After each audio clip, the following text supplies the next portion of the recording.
Vice President Spiro Agnew speaks on the present state of news.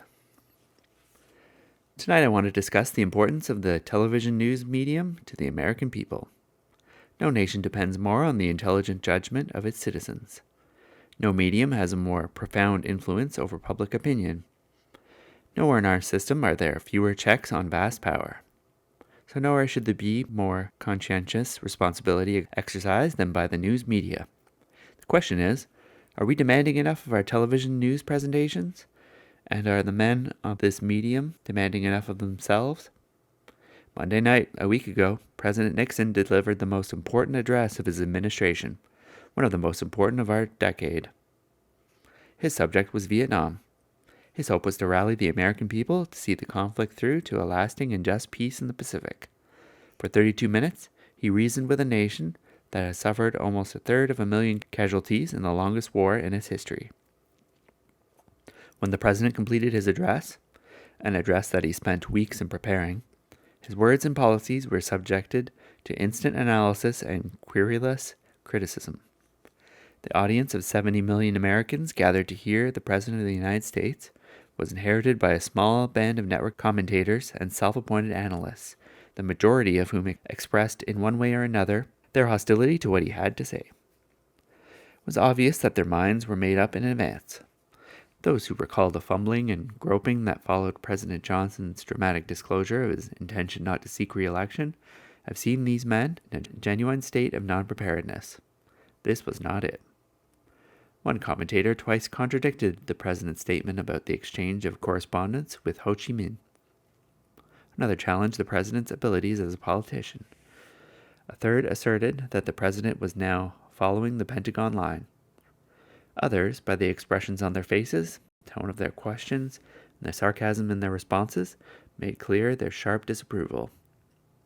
Every American has a right to disagree with the President of the United States and to express publicly that disagreement. But the President of the United States has the right to communicate directly with the people who elected him, and the people of this country have the right to make up their own minds and form their own opinions about a presidential address without having the President's words and thoughts characterized through the prejudices of hostile critics before they can even be digested. When Winston Churchill rallied public opinion to stay the course against Hitler's Germany, he did not have to contend with a gaggle of commentators raising doubts about whether he was reading public opinion right or whether Britain had the stamina to see the war through. When President Kennedy rallied the nation in the Cuban Missile Crisis, his address to the people was not chewed over by a round table of critics who disparaged the course of action he had asked America to follow. The purpose of my remarks tonight is to focus your attention on this little group of men who not only enjoy a right of instant rebuttal to every presidential address, but, more importantly, wield a free hand in selecting, presenting, and interpreting the great issues of our nation. First, let us define that power. At least 40 million Americans each night, it is estimated, watch the network news. 7 million of them view ABC, the remainder being divided between NBC and CBS. According to Harris polls and other studies, for millions of Americans, the networks are the sole source of national and world news. In Will Rogers' observation, what you knew was what you read in the newspaper. Today, for growing millions of Americans, it is what they see and hear on their television sets. How is this network news determined? A small group of men, numbering perhaps no more than a dozen anchormen, commentators, and executive producers, settle upon the 20 minutes or so of film and commentary that is to reach the public. The selection is made from the 90 to 180 minutes that may be available. Their powers of choice are broad. They decide what 40 to 50 million Americans will learn of the day's events in the nation and the world. We cannot measure this power and influence by traditional democratic standards, for these men can create national issues overnight. They can make or break, by their coverage and commentary, a moratorium on the war. They can elevate men from local obscurity to national prominence within a week. They can reward some politicians with national exposure and ignore others. For millions of Americans, the network reporter who covers a continuing issue, like ABM or civil rights, becomes, in effect, the presiding judge in a national trial by jury. must be recognized that the networks have made important contributions to the national knowledge. Through news, documentaries, and specials, they have often used their power constructively and creatively to awaken the public conscience to critical problems. The networks made hunger and black lung disease national issues overnight. The TV networks have done what no other medium could have done in terms of dramatizing the horrors of war. The networks have tackled our most difficult social problems with a directness and immediacy that is the gift of their medium. They have focused the nation's attention on its environmental abuses, on pollution in the Great Lakes, and threatened ecology of the Everglades. But it was also the networks that elevated Stokely Carmichael and George Lincoln Rockwell from obscurity to national prominence. Nor is their power confined to the substantive.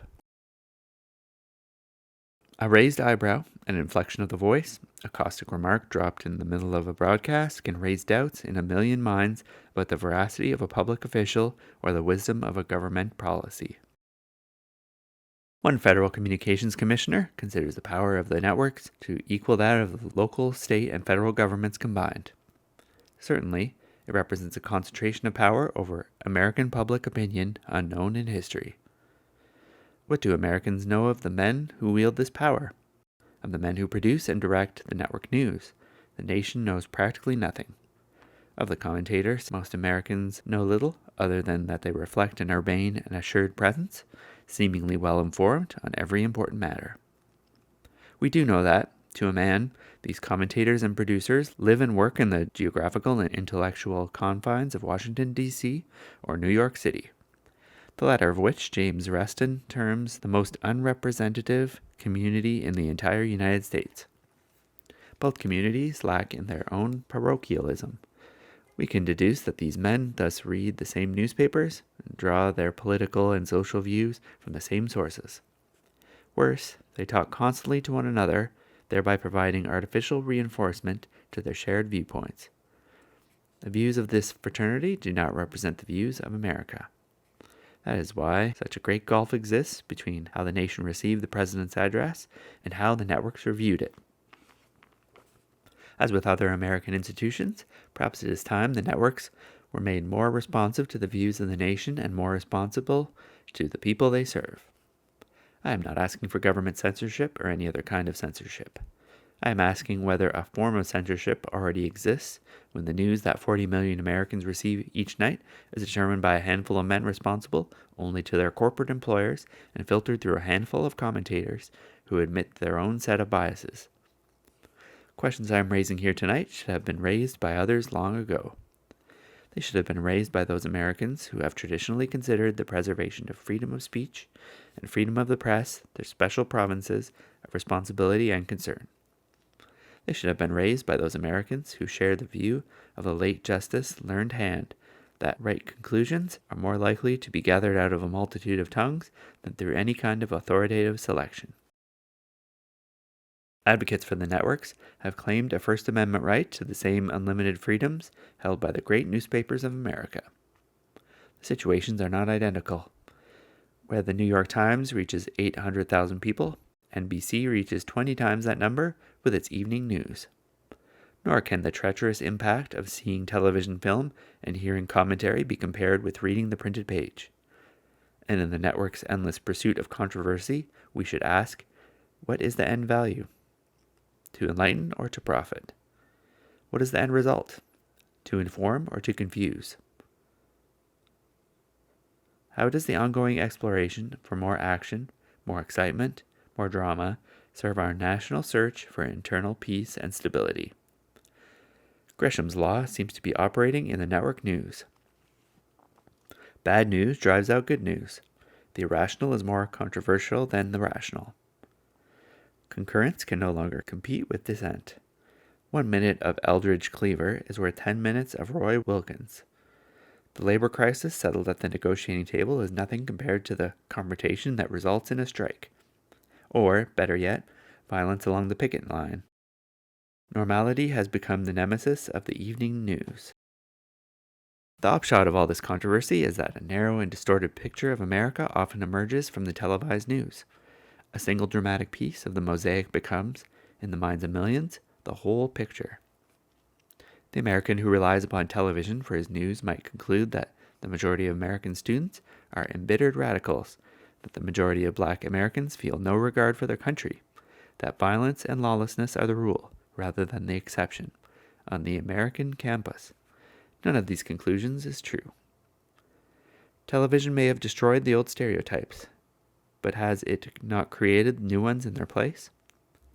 What has this passionate pursuit of controversy done to the politics of progress through logical compromise, essential to the functioning of a democratic society? The members of Congress or the Senate who followed their principles and philosophy quietly in a spirit of compromise are unknown to many Americans, while the loudest and most extreme dissenters on every issue are known to every man on the street. How many marches and demonstrations would we have if the marchers did not know that the ever-faithful TV cameras would be there to record their antics for the next news show? We have heard demands that senators and congressmen and judges make known all their financial connections, so that the public will know who and what influences their decisions or votes. Strong arguments can be made for that view. But when a single commentator or producer, night after night, determines for millions of people how much of each side great issue they are going to see and hear, should he not first disclose his personal views on the issue as well? In this search for excitement and controversy, has more than equal time gone to that minority of Americans who specialize in attacking the United States, its institutions, and its citizens? Tonight, I have raised questions. I have made no attempt to suggest answers. These answers must come from the media men.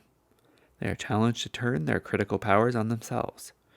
They are challenged to direct their energy, talent, and conviction toward improving the quality and objectivity of news presentation. They are challenged to struggle their own civil ethics to relate their great freedom with their great responsibility.